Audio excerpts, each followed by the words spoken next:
지난번 4차 추경에서 3천억이 넘는 백신 구입비를 저희들 요구로 확보해서 반영해 놓았을 뿐만 아니라 9천억의 예산을 우리의 요구로 반영을 해서 지금 국민들에게 구입비는 마련해 놓았습니다마는 문재인 대통령이 불과 3일 전에 코로나의 터널 끝이 보인다고 했을 정도로 방역에 무지하고 제대로 된 대책을 세우지 못하고 있는 것 같습니다.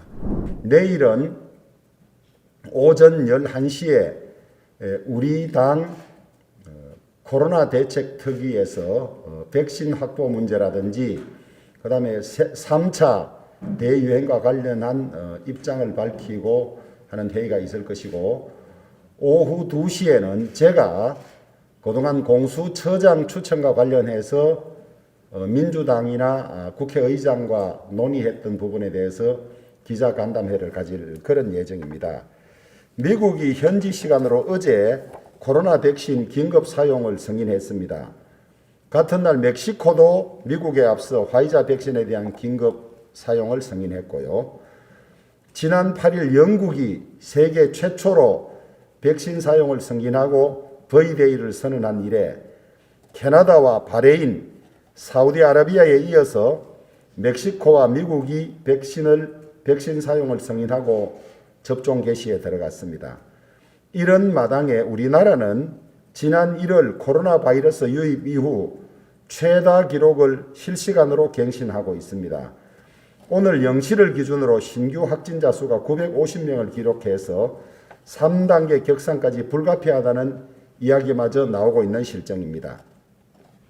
그동안 자화자찬하던 K방역은 어디 가고, 남들은 접종을 개시한 마당에 접종은 고사하고 무분별한 확산에 쩔쩔매면서 또다시 이를 이유로 국민의 입까지 틀어막고 필리버스터조차 중단시키려 하고 있습니다.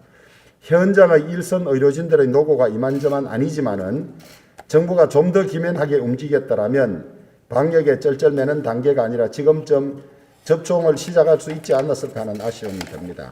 우리 국민의힘은 이런 점을 미리 예상해서 지난번 4차 추경에서 3천억이 넘는 백신 구입비를 저희들 요구로 확보해서 반영해 놓았을 뿐만 아니라 이번에도 5천억입니까? 6천억입니까?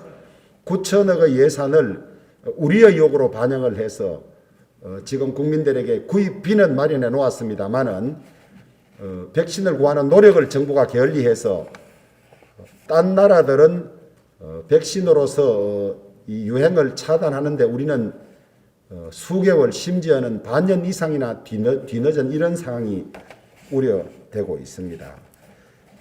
영국, 미국, 멕시코에서 사용 승인을 받은 화이자 백신과는 달리 우리 정부가 1천만 명분을 선계약했다는 아스트라제네카 제품은 아직 미국 FDA 승인조차 받지 못하고 있는 그런 상황이고, 또 백신 확보도 늦은 마당에 최소한의 백신 안정성마저 보장받지 못하고 있습니다.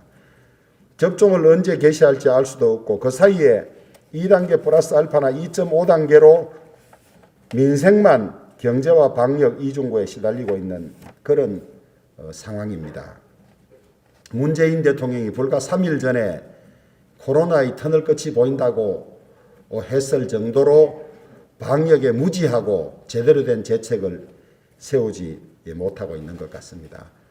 추미애를 앞장 세워서 검찰을 핍박하고 윤석열을 쫓아내는데 또 민생이라든지 코로나와 관계없는 자기들 집권 기반을 튼튼히 하는 법 만들어라고 정신이 팔린 사이에 피해는 고스란히 국민들에게만 돌아오고 있습니다. 또 정부는 넓은 아량을 가지고 국민에게 전체에 도움이 되는 정책을 해야 합니다마는 지난번 의사들 파업 때 남은 안금으로 의사 국가고시를 다시 재시행을 하지 않아서 무려 2,000명 가까운 의료 인력이 배출되지 못하는 공백 상태를 자아내고 있는 이런 상황입니다. 의석의 수로 무소불위의 힘만 과시할 것이 아니라 의석수에 걸맞게 국민의 안전 또 국민의 삶의 질을 높여야 하는데 거의 모든 사안에서 입장을 놓고 반대로 가고 있는 것 같습니다. 우리 국민들께서 이런 점들을 모두 모으고 쌓아서 선거에서 철저한 심판이 있을 것이라고 확신을 합니다.